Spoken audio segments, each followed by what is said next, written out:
Pessoal, sejam bem-vindos. Aqui é o professor Silvio, Direito Constitucional até o talo, até a pleura, beleza? Sejam bem-vindos, pessoal que se prepara para esse processo seletivo simplificado de grande importância, que é professor aqui do Distrito Federal. Saiba você que eu já fui professor temporário aqui no DF também, tá?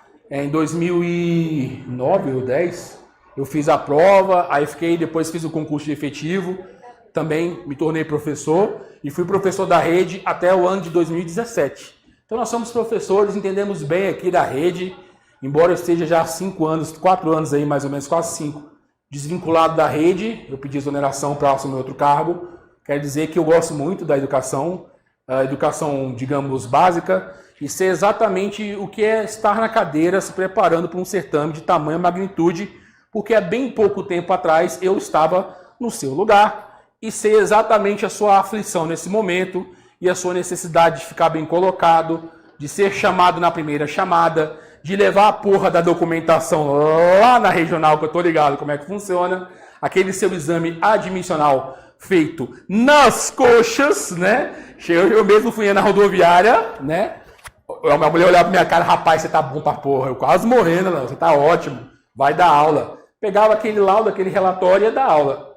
Sei exatamente como é que é todo o processo, todo. Então, me compadeço da dor e do sofrimento de vocês e quero dizer que tenho certeza absoluta que isso vai mudar a vida de muitos.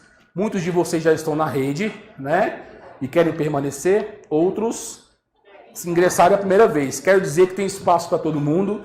Áreas como atividade, né, pedagogia, chama pra caramba, chama muito mesmo. Educação física também chama bastante, são as áreas que eu mais conheço. Eu dava aula de física, tá ligado? Física. Não gostava do ensino médio, dava aula daquilo lá. Chama menos, né? Física, biologia, química, chama um pouco menos. Mas enfim, quero dizer que vocês vão sair muito bem, acredito. Pô, esse dinheirinho que entra aí vai mudar a sua vida, vai mudar a vida da sua família, assim como foi para mudar a minha vida e a vida da minha família. Eu tinha filha recém-nascida na época, e quando eu vi meu nome no diário oficial, aquilo me deu profunda alegria, porque eu sabia que a minha filha estava amparada. Então eu sei exatamente o que é estar aí no lugar de vocês. Força, mantenha a sua motivação. Tem cerca de 1 mês para continuar se preparando. Não desapegue, não desista. Mantenha-se firme, que eu tenho certeza que você vai conseguir a sua boa classificação, que eu acredito muito nisso. Dito isso, também quero dizer que vai ter o professor efetivo em breve. Se Deus quiser também, muitos de vocês vão estar lá. Show? Olha só, sobre a matéria, Direito Constitucional está presente no seu edital. Lá não leva um nome bem de Direito Constitucional. Direito Constitucional é a ciência por trás de Constituição na educação. É assim que está lá, não é? Constituição na educação. Tudo bem, é Direito Constitucional do mesmo jeito. Beleza? Olha só. Constituição na educação, ela vai do artigo 205 até o artigo 214, que você tem com certeza que estar em mente. Ali são princípios gerais que norteiam a educação a nível constitucional. Constituição é a lei máxima de um país. A lei máxima de um país é a Constituição, porém ela sozinha não consegue disciplinar todos os aspectos da educação. Necessita para isso de uma lei. E essa lei ordinária é a conhecida 9394/96, a famosa, famigerada LDB. Ela é a Bíblia da parada. Tá certo? Mas a Constituição, você vai observar que muitas vezes, lá na LDB, reproduz na literalidade o que está escrito na Constituição. E isso é natural. Preparei para vocês aqui 18 questões dos últimos anos, as mais recentes, sobre educação. Quero dizer que o Quadrix, a banca Quadrix, ela mudou o paradigma dela. Ela mudou visivelmente. Até, eu digo, 2018 para 2019 ela tinha um perfil. Depois ela se apoderou de outro perfil. Silvio, por que isso muda na minha vida? Bom, isso muda na sua vida pelo seguinte. Isso muda que você vai ser, daqui a menos de 1 mês, testado por essa banca. E você tem que saber exatamente como o seu inimigo age. Veja, até 2018 para 2019, era uma banca muito mais literal, ela tinha muito medo de errar, não se arriscava muito. Em 2019, eu percebi porque eu resolvo simplesmente de direito constitucional todas as questões da banca, eu resolvo. Já resolvi todas. Eu vou resolvendo, como cada concurso que sai, eu vou lá e resolvo, justamente para ter essa ideia de padrão da banca. E é fundamental para mim, que estou nessa carreira de cursinho, principalmente das áreas policiais, é fundamental eu ter esse parâmetro. Aí quando foi em 2019, ela foi tocada pelo bicho ragatanga e começou a cantar a sererê, a terê, perepeti, petopatô. Beleza? E começou justamente motivada pelo Satanás, se comportar como CESP. Agora ela paga de CESP. Ou seja, Quadrix está se assemelhando e muito ao CESP. Eu vou te mostrar a evolução. Quer ver? Vamos para uma questão aí. Questão... Como é que vai ser isso aqui? Professor, algumas pessoas da sala só têm entrado as questões. Porque até passamos todas as interações. Não foi até 18? Ok, até 18. Eu vou indo aí, tá? O nosso coordenador vai resolver essa parada aí. Beleza? Vamos lá. Olha só. Que fala assim. Questão 1. No que se refere ao direito à educação, aos municípios cabe atuar prioritariamente nos ensinos fundamental e médio, enquanto aos estados e ao DF cabe atuar prioritariamente no ensino fundamental e na educação infantil. Questão de 2021, questão nova. Olha, vamos lá.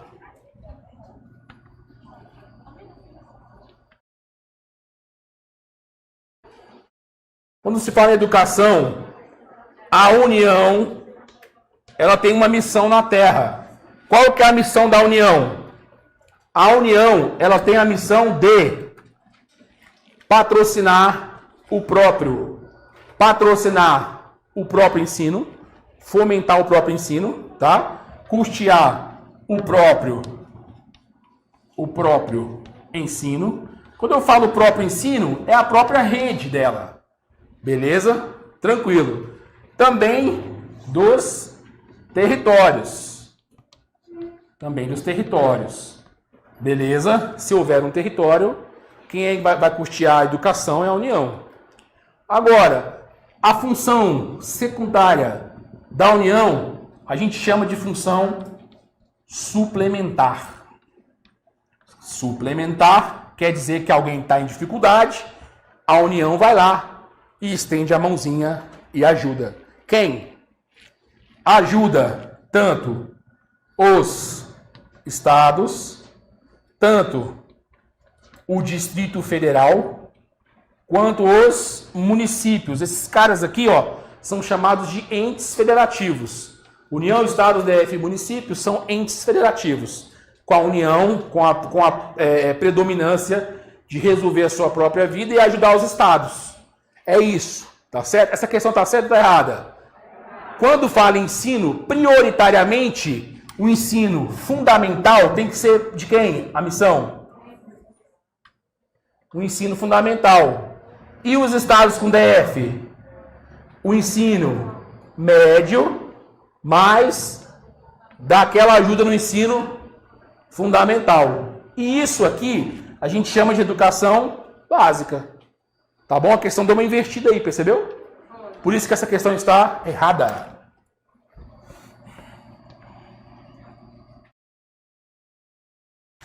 Questão incorreta. 9, hein?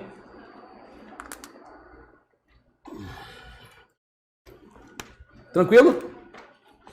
Show de bola aí, pessoal? Bora, mais outra. Com relação à educação, julgo o item. A contribuição social do salário de educação, recolhida pelas empresas na forma da lei, será uma fonte adicional de financiamento da educação básica pública. Essa questão foi de 2017. Valendo a sua alma, certo ou errado? Pessoal, essa questão é muito interessante, tá? Ela é muito interessante, porque veja bem, aqui não está falando da fonte principal. Porque veja, o Estado, ele e a União, eles têm um percentual constitucional mínimo a investir na educação, que é muito bom que você saiba. A União, por ter maior arrecadação, ela não pode investir menos de 18% na educação. Já os estados, eles têm que investir no mínimo 25%, tá bom? Então, obviamente, vamos ler de novo a questão. Fala assim, a contribuição social do salário educação. Tá certo isso daí? Sim, tá certo. Artigo 212, parágrafo 5º. Estou falando da fonte adicional de custeio. Vou colocar aqui. Fonte adicional.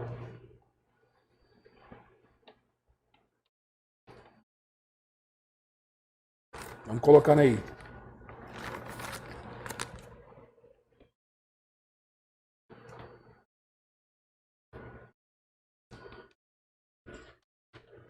Fonte adicional. Tá correto. Beleza?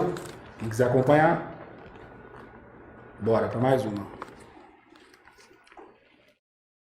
A União organizará o sistema de ensino federal e dos territórios, certo? Falei aquela hora, né? Sim, certo. Financiará as instituições de ensino públicos federais e exercerá em matéria educacional função redistributiva e supletiva. Até aí tá correto?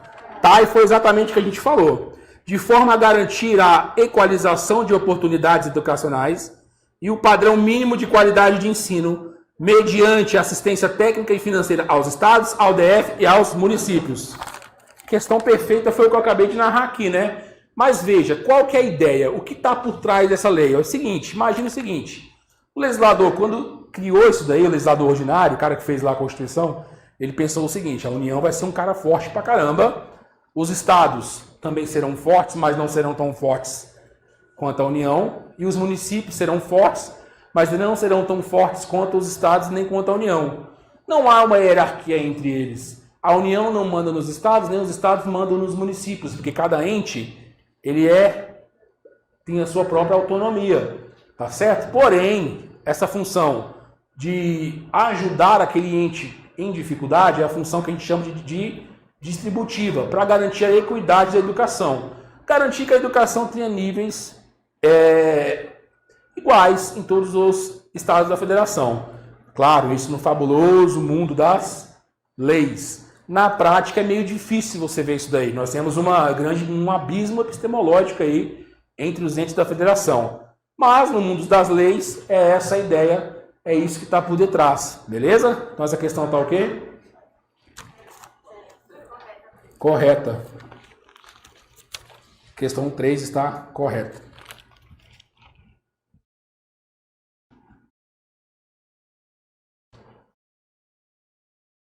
Certinha. Quem quiser acompanhar aí, artigo 211. Parágrafos 1º ao 3º. 4. O cumprimento das normas gerais de educação nacional não precisa ser atendido pela iniciativa privada. Oxe! Quando esta atuar na área de ensino, não precisa ser. Veja bem, o artigo 209, ele fala justamente que o ensino ele pode ser estendido à iniciativa privada. Tanto é verdade isso que tem as escolas particulares, tem as suas próprias metodologias, tem os seus próprios sistemas. Nós temos o sistema Mackenzie, o Koch, nós temos a rede Pitágoras. Tudo isso são metodologias privadas que ingressadas na rede, no sistema público. Mas veja, ingressadas no quesito de padrões. Não pode a iniciativa privada colocar a sua própria rede. Eu acho que é importante da matemática, mas física e química eu não acho importante. Pode a rede privada suprir isso daí, da grade curricular? Então existe uma obrigação de quê? De que a rede privada, embora exerça uma atividade comercial, tenha o seu próprio prédio, custeie o seu próprio pessoal, né? Invista em quadros, giz, faça tudo. Peraí. Beleza? Então, só sobre essa questão. Porém, o poder público pode se meter na iniciativa privada? Via de regra, não. Via de regra, não. Porém, o cara quer montar uma escola, ele tem que ter autorização do MEC? E essa educação, ele vai assinar ali um termo, que esse termo vai garantir que a escola ela seja o quê? Ela seja vinculada à matriz curricular nacional. Pergunta, pode a escola colocar matérias adicionais? Eu quero estudar as borboletas da Mausitânia. Pode, porra. O que não pode é ela retirar do currículo as matérias obrigatórias. Percebeu? Cuidado com isso daí. Então essa questão ela tá o quê? Deixa eu olhar de novo a questão, que eu já me esqueci dela. Tá errada, né? Pessoal, então a quarta ela está incorreta.